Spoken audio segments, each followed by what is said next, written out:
اعوذ باللہ من الشیطان الرجیم، بسم اللہ الرحمن الرحیم۔ السلام علیکم ناظرین، میں ہوں علی رضوان، انٹرنیشنل یوگا کوچ اور آیورویدسٹ، اور آپ دیکھ رہے ہیں ہمارا یوٹیوب چینل لائف علم۔ ناظرین، جوار ہماری پاکستان کی ایک بڑی فصل ہے، مگر تیسرے چوتھے پانچویں نمبر پہ آتی ہے۔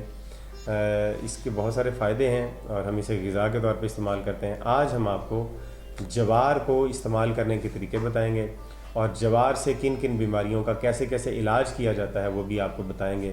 اگر آپ نے جوار کھانی ہی ہے تو پھر کھاتے تو ہیں ہی اسے، لیکن اگر اس کے فائدے بھی پتہ ہوں اور اس کے استعمال کرنے کے طریقے بھی پتہ ہوں تو بہت اچھا ہے، اور اگر آپ اس سے بیماریوں کا علاج کرنے کا طریقہ بھی جانتے ہو تو آپ ایک خود حکیم ہوں گے۔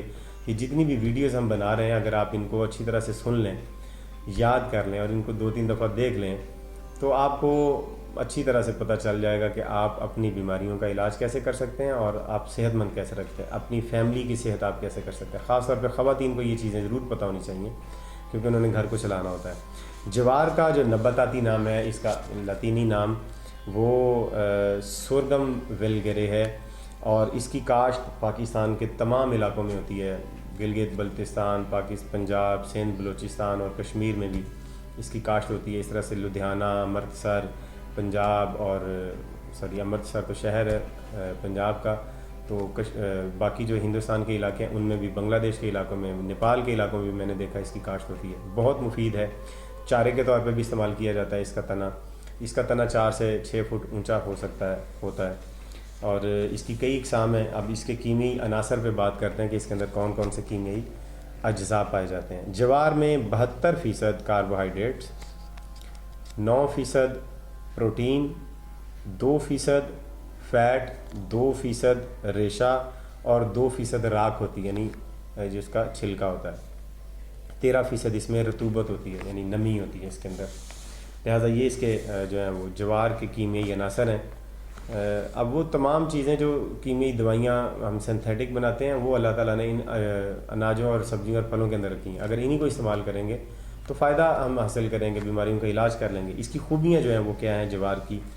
پہلی اس کی خوبی ہے، جوار بہت لذیذ ہوتی ہے، اس کو کئی طریقے سے استعمال کیا جا سکتا ہے۔ مثلا اس کا آٹا بنا کے روٹی بنائی جا سکتی ہے، جوار کو بھون کے اس کی کھیل کھائی جا سکتی ہے، وہ پھلے سے بن جاتے ہیں، وہ کھائے جاتے ہیں۔ جوار کو آپ اس کو دوسری چیزوں میں ڈال کے تو اس سے دالیں بنتی ہیں اور بہت ساری اور چیزیں بھی اس کے ساتھ استعمال کی جاتی ہیں۔ لہٰذا یہ کسیلی ہوتی ہے، اس کی تاثیر ٹھنڈی ہے، خشک بھی ہے، اور کچھ ویرج کو بڑھاتی بھی، یعنی منی کو بھی یہ بڑھاتی ہے جوار کی، اگر اسے کھایا جائے تو۔ خون کی خرابیوں کو دور کرتی ہے، کف، پت اور وات کو ختم کرنے والی ہے، اور پیشاب آور، اگر کسی کو پیشاب نہ آتا اور رکا ہوا ہو تو وہ جوار استعمال کرے تو ٹھیک ہو جائے گا۔ اسے آٹے کی شکل میں استعمال کیا جاتا ہے یا بھون کے استعمال کیا جاتا ہے۔ اب آتے ہیں واپس اس کے میڈیسنل پراپرٹیز، اس کے میڈیسنل یوزز کی طرف، معالجاتی علاج۔ اگر آپ اسے علاج کرنا چاہتے ہیں جوار سے تو ایسے کریں گے۔ اگر پیاس بہت زیادہ لگتی ہو، سردی گرمی میں پانی پیا آپ نے مناسب لیکن اس کے بعد بھی پیاس لگ رہی ہے، تو جوار کی روٹی ہر روز چھاچھ میں، چھاچھ کسے کہتے ہیں؟ جس میں سے ابھی مکھن وغیرہ نہیں نکالا ہوتا، اس میں ڈال کے آپ اگر روٹی کو بھگو کے کھائیں گے تو آپ کی پیاس ختم ہو جائے گی۔ اگر بہت زیادہ کمزوری ہو، کسی کو جسمانی کمزوری ہے یا کسی بھی طرح کی کمزوری ہو، تو وہ بھی اسی طرح سے روٹی کو ہر روز لسی میں ڈبو کے اسے کھائے تو اس سے بیماریاں دور ہو جاتی ہیں اور کمزوری بھی بھاگ جاتی ہے۔ اگر کسی کے پیٹ میں جلن ہوتی ہو تو کیا کرنا چاہیے؟ بنی ہوئی جوار یعنی اس کی کھیل جو ہے وہ یا تو گڑ کے ساتھ کھائیں یا بتاشے کے ساتھ کھائیں، تو اس سے بھی جو اندر کی جلن ہے پیٹ کی یا جسم کے کسی حصے کی جلن وہ ختم ہو جاتی ہے۔ اگر جسم کے بیرونی حصے میں کہیں جلن ہو، کوئی ہاتھ پاؤں جلتے ہیں، کوئی سکن جلتی ہے، کمر جلتی ہے یا کچھ بھی ہے، تو اس کے لیے آپ کو کیا کرنا ہے؟ جوار کا آٹا پانی میں ڈالیں، اس کا پیسٹ بنا لیں اچھی طرح سے، اور جس جگہ پر جلن ہو رہی ہے وہاں پر وہ آٹا آپ لیپ کر دیں، 2 گھنٹے تک لگا رہنے دیں تو جلن آپ کی انشاءاللہ ختم ہو جائے گی۔ پیشاب میں اگر رکاوٹ ہو تو کیا کرنا چاہیے؟ جوار کے آٹے کا استعمال کرنے سے پیشاب کھل کے آتا ہے۔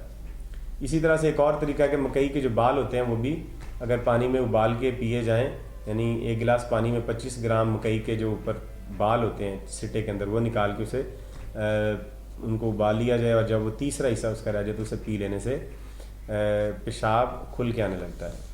اگر ویرج کی کمی ہو، یعنی منی اگر صحیح نہ بنتی ہو یا مکمل نہ بنتی ہو، تو اس کے لیے بھی جوار کا آٹا استعمال کیا جائے روٹی کے طور پہ۔ اسے گندم میں بھی شامل کر سکتے ہیں اور الگ سے بھی اس کی روٹی بنا سکتے ہیں صرف جوار کی ہی، تو اس سے بھی یہ مسئلہ حل ہو جاتا ہے۔ تو یہ جوار جو اللہ تعالیٰ نے اس کے اندر بے شمار میڈیسنل پراپرٹیز رکھی ہیں، اس کے علاج اس سے کیے جاتے ہیں، اس کے بہت سارے فائدے ہیں۔ اگر آپ ان کو استعمال کریں گے اپنے گھر میں اپنی فیملی کے لیے، ہفتے میں 1-2 دفعہ اس کی روٹی کھایا کریں، صرف گندم کی روٹی نہ کھاتے رہیں، اس سے نقصان ہوتا ہے۔ کبھی جوار کی روٹی کھا لی، کبھی گندم کی روٹی کھا لی، کبھی جو کی روٹی کھا لی، یا مکس آٹے یہ تینوں کر لیں، جوار جو اور گندم تینوں کی مکس کر لیں گے تو زیادہ اچھا ہے، وہ ہاضمہ بھی اس سے اچھا رہے گا اور بیماریاں بھی نہیں آئیں گی۔ تو امید کرتے ہیں آپ کو ویڈیو پسند آئی ہے، اسے لائک کیجیے، شیئر کیجیے، چینل کو سبسکرائب کیجیے اور ہمیں اگلی ویڈیو تک اجازت دیجیے۔ خدا حافظ۔